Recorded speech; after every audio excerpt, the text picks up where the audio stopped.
الحمدللہ رب العالمین والصلاة والسلام علی سید الانبیاء والمرسلین اما بعد فاعوذ باللہ من الشیطان الرجیم بسم اللہ الرحمن الرحیم والصلاة والسلام علیک یا رسول اللہ وعلی آلک وصحابک یا حبیب اللہ والصلاة والسلام علیک یا نبی اللہ وعلی آلک وصحابک یا نور اللہ. پروگرام شمائل ترمذی میں ایک بار پھر ہم حاضر ہیں، کیونکہ یہ حدیث شریف کا پروگرام ہے جس میں حضور جان عالم علیہ السلام کی احادیث کے ذریعے حضور علیہ السلام کے اوصاف جمیلہ بیان کیے جاتے ہیں. لیکن آج چونکہ خاص ایک وہ دن ہے جس کو ہمارے ہاں ایک طبقہ ہے جس کو عید کے طور پر مناتا ہے. عید کے طور پر منانے کی وجہ انشاءاللہ میں آگے چل کے عرض کروں گا. پہلے ہم اس کا کچھ پس منظر سن لیتے ہیں تو پھر ہم یہ فیصلہ کرتے ہیں کہ یہ منانا درست بھی ہے یا نہیں ہے. آج چونکہ 19 ذی الحج ہے، کل 18 ذی الحج گزری، اس کو ایک طبقہ جو ہے وہ غدیر خم کی عید کے نام پر مناتا ہے. پس منظر کیا ہے؟ پس منظر یہ ہے جو ان کے ہاں بیان کیا جاتا ہے، وہ یہ ہے کہ حضور جان عالم علیہ السلام حج کر کے جب واپس تشریف لا رہے تھے تو غدیر خم کے موقع پر اس جگہ پر آپ نے پڑاؤ ڈالا. پڑاؤ ڈالنے کے بعد آپ علیہ السلام نے تمام لوگوں کو جمع فرمایا. جمع فرمانے کے بعد آپ نے یوں کلام فرمایا کہ وہیں پر چونکہ آیت مبارکہ بقول آیت مبارکہ بھی نازل ہوئی کہ الیوم اکملت لکم دینکم والی آیت مبارکہ. اب اس میں وہ کہتے ہیں کہ یہ آیت بیان فرمائی. آیت بیان فرمانے کے بعد آپ نے حضرت علی کرم اللہ تعالیٰ وجہ کریم کو اپنے سامنے بلایا اور بلا کر یہ فرمایا من کنتم مولا فہذا علی بن مولا. یہ جو روایت ہے وہ کہتے ہیں کہ یہ حضور جان عالم علیہ السلام نے جب یہ حدیث شریف ارشاد فرمائی، اس کا مطلب یہ ہے کہ آپ نے حضرت علی کرم اللہ تعالیٰ وجہ کریم کو خلافت عطا فرما دی اور ولایت تامہ عطا فرما دی. اس بات پر وہ جشن مناتے ہیں اس 18 ذی الحج کو.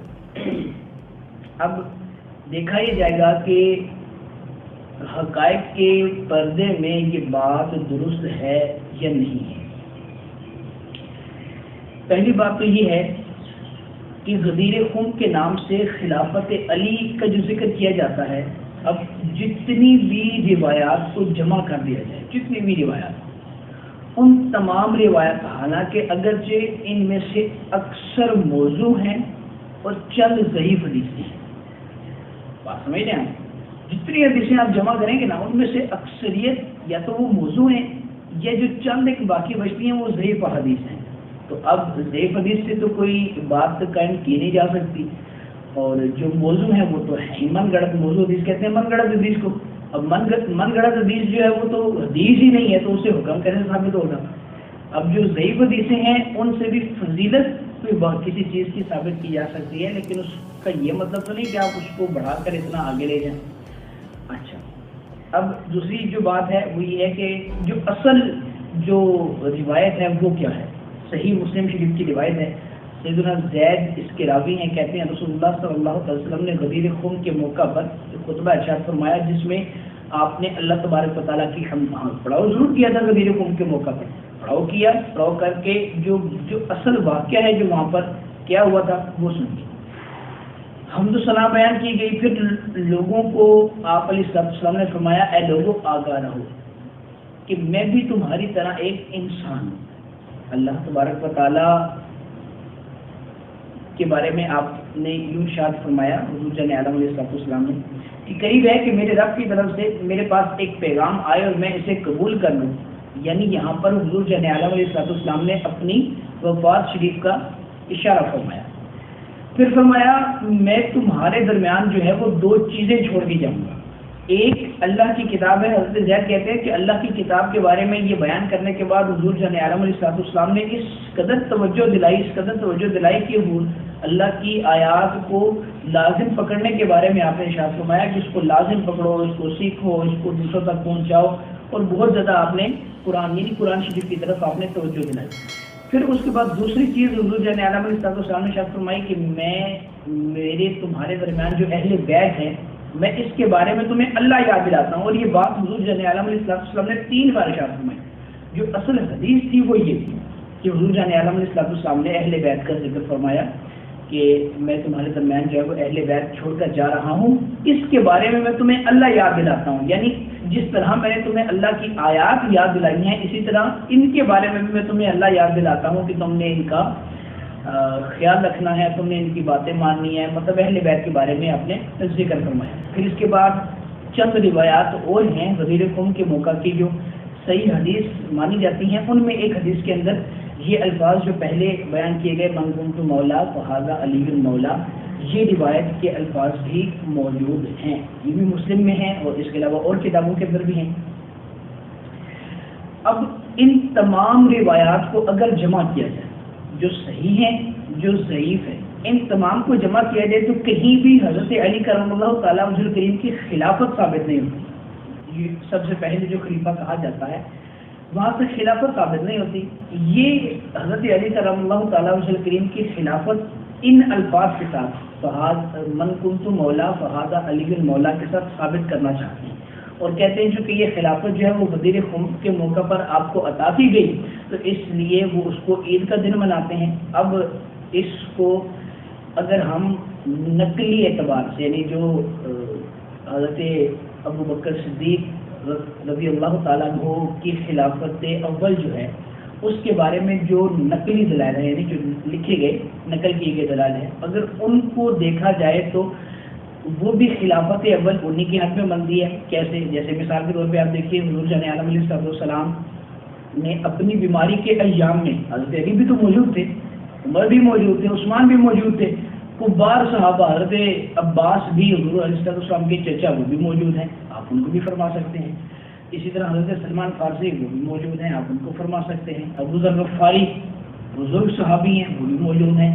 لیکن حضور نے کیا بیان فرمایا؟ حضور نے فرمایا ابو بکر کو کہو لوگوں کو نماز پڑھائے. ابو بکر کو کہو لوگوں کو نماز پڑھائے. اس کا مطلب کیا ہوا کہ حضرت ابو بکر صدیق کو آپ نے خلافت کے لیے اشارہ فرما دیا کہ اگر میرے بعد کوئی لوگوں کو نماز پڑھا سکتا ہے تو ان سب لوگوں میں بہتر کون ہے؟ ابو بکر. یعنی ان سب میں بہتر وہ ہے کہ ابو بکر نماز پڑھائے، کوئی اور نماز نہ پڑھائے.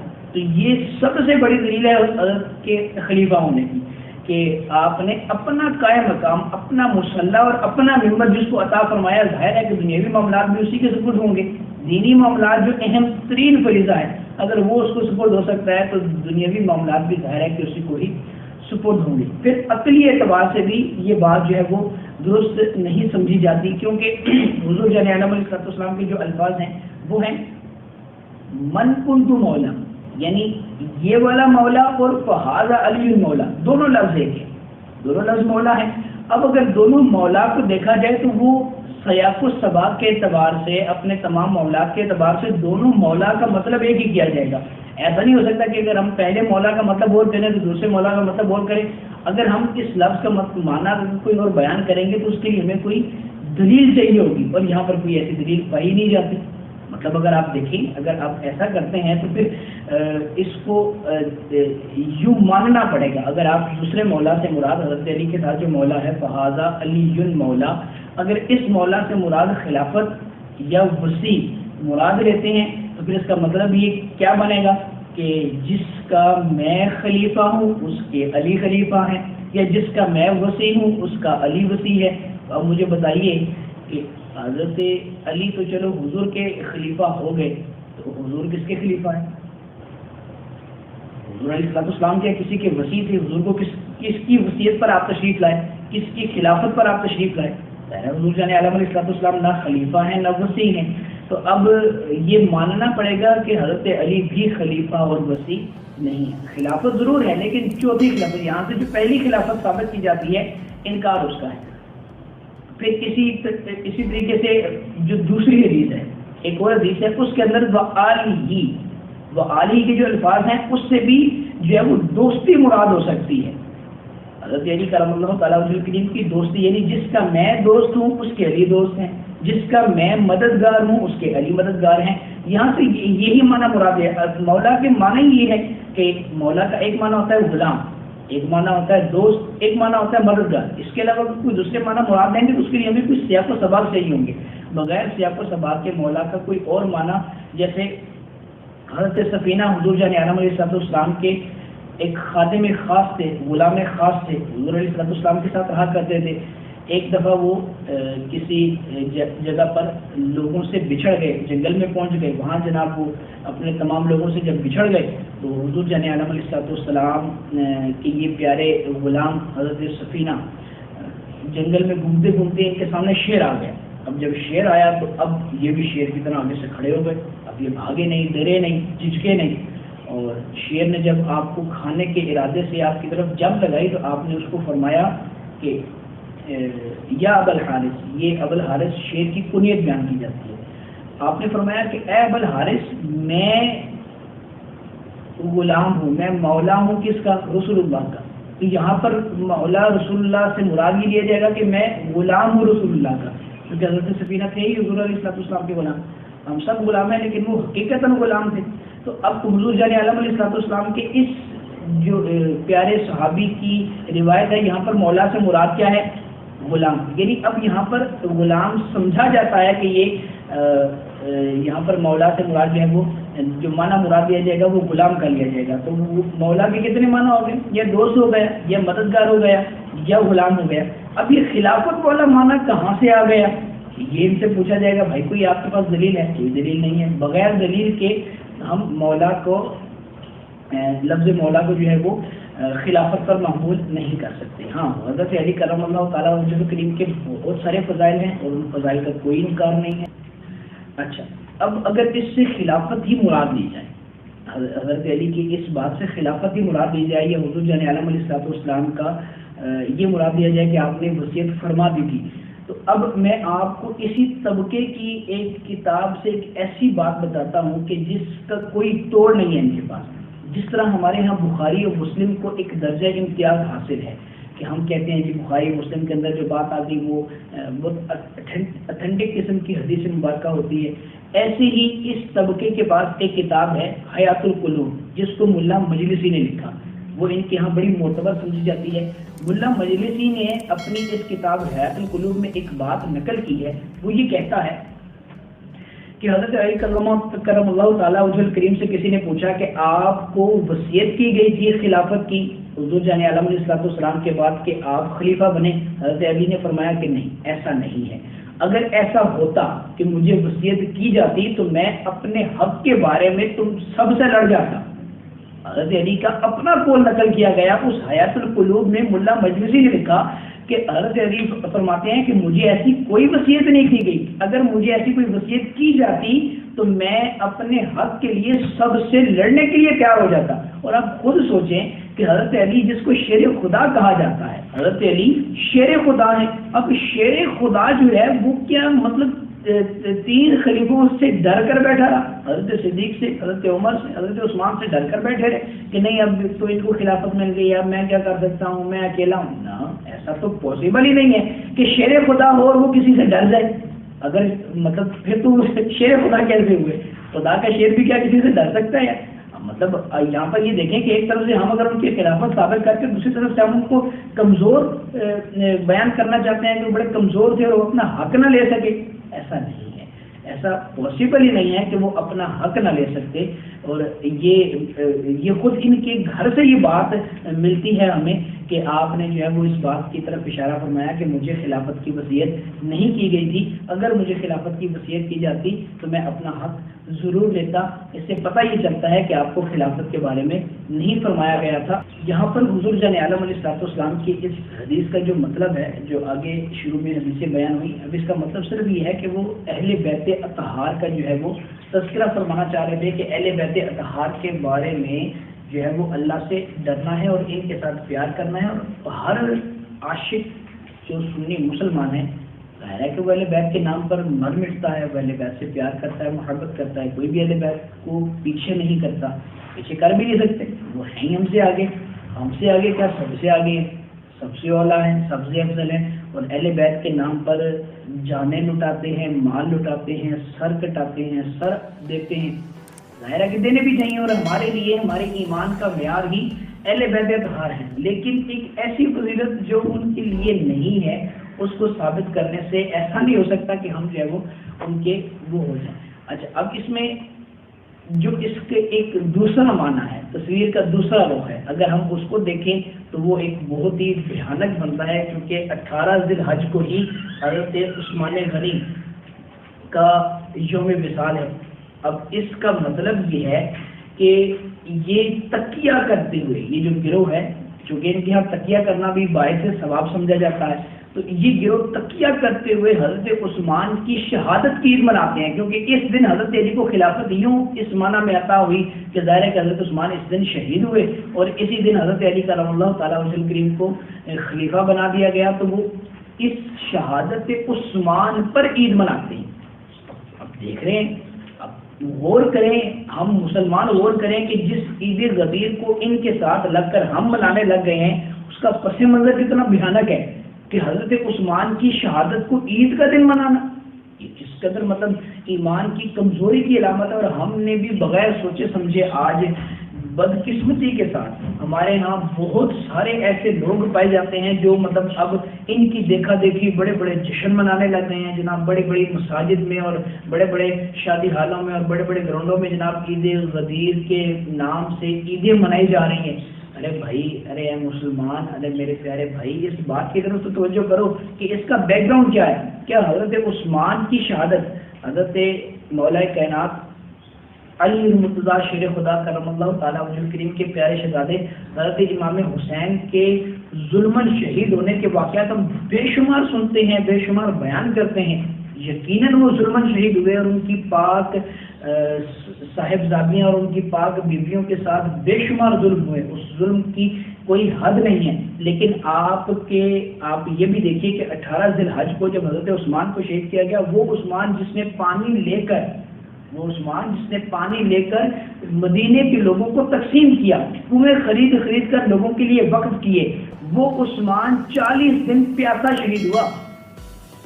دیکھ رہے ہیں آپ، 40 دن پیاسا رہنے کے بعد، بھوک اور پیاس کاٹنے کے بعد جب شدید قسم کی آپ کو پیاس لگتی تو آپ جو ہے وہ العطش پکارتے، تو حضرت علی کرم اللہ تعالیٰ وجہ کریم آپ کے کاشانہ اقدس کے قریب سے جب گزر رہے تھے ایک دفعہ، تو آپ نے حضرت عثمان کی یہ آواز سنی، یہ ندا سنی، تو آپ مشکیزہ بھر کر جو ہے وہ ان کو پانی پلانے کے لیے گئے، لیکن ظالموں نے حضرت علی کرم اللہ تعالیٰ وجہ کریم کا وہ مشکیزہ جو ہے وہ پانی والا اندر نہ پہنچنے دیا۔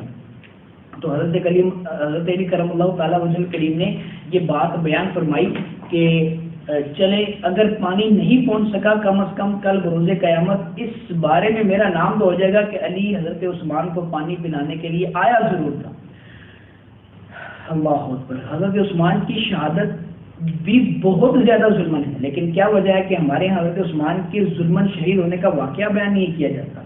کہ اس لیے تو نہیں کہ ہم اس بات کی طرف لگ گئے ہیں کہ نہیں، اگر حضرت عثمان کے ظلمن شہید ہونے کا واقعہ بیان کیا گیا تو پھر اس سے بہت سارے حقائق سے پردہ اٹھ جائے گا، بہت سارے لوگ بے نقاب ہو جائیں گے، تو کیوں نہ بے نقاب کیا جائے، جنہوں نے آج سے کتنے عرصہ پہلے سے لوگوں کے ذہنوں میں یہ بات ڈال دیا ہے کہ نہیں بس ایک ہی چیز کو یاد رکھا جائے، باقی سب چیزوں کو بھلا دیا جائے۔ ایسا نہیں، حضرت عثمان بھی ہمارے پیارے صحابی ہیں، وہ بھی ظلمن شہید ہوئے ہیں، اور نہایت ہی ظلمن۔ اگر آپ ان کے ظلم کی، چونکہ ابھی یہ پورا واقعہ بیان کرنے کا اتنا وقت نہیں ہے، اگر آپ وہ پورا واقعہ تاریخ کی کتابوں میں پڑھیں تو رونگٹے کھڑے ہو جائیں گے کہ وہ عثمان جس نے ساری زندگی مسلمانوں کی خدمت کی، وہ بیچارہ خود کس قدر دردناک اور اذیت ناک موت سے دوچار ہوا. اور ان کی یہ بھی دیکھیں کہ حضرت علی کرم اللہ تعالیٰ وجہ الکریم نے ان کے دروازے کے دربان کس کو بنایا؟ حضرت عثمان کے دروازے کے دربان شہزادہ حسن اور شہزادہ حسین تھے. حضرت علی کرم اللہ تعالیٰ وجہ الکریم نے ننگی تلواریں، نیام بھی لے لیا آپ نے فرمایا ننگی تلواریں لے کر آپ عثمان کے دروازے پر پہرا دیں گے، اور ان کے دروازے کے دربان بنا دیا ان دونوں شہزادوں کو. تو یہ لوگ تو آپس میں اتنی محبت کرنے والے تھے، اور ہم آج انہی کی شہادت کو عید کا دن مناتے ہیں. یہ مسلمانوں کے لیے بڑی بدبختی کی علامت ہے. جس گروہ نے اس بات کو نافذ کیا ہے اور اس بات کو منایا اور ہمارے درمیان یہ اس قدر سرایت کرتی جا رہی ہے کہ اب تو ہمارے یہاں بہت سارے لوگوں کے درمیان یہ عید کے نام پر منائی جاتی ہے. لہٰذا یہ کوئی عید نہیں ہے، اور نہ ہی اس میں کوئی ایسا واقعہ ہوا کہ جس کو عید کے طور پر منایا جائے. ہاں یہ 18 ذی الحج ہے، اس میں شہادت عثمان کا تذکرہ ضرور کیا جائے، لیکن اس میں اس کو عید کے طور پر نہ منایا جائے، کہیں ہم ان کے کھیل میں شامل نہ ہو جائیں جس گروہ نے اس کھیل کو شروع کیا. اللہ مجھے اور آپ کو ان تمام باتوں پر عمل کرنے کی اور ان کے گنونے کھیل سے بچنے کی توفیق عطا فرمائے. وآخر دعوانا الحمدللہ.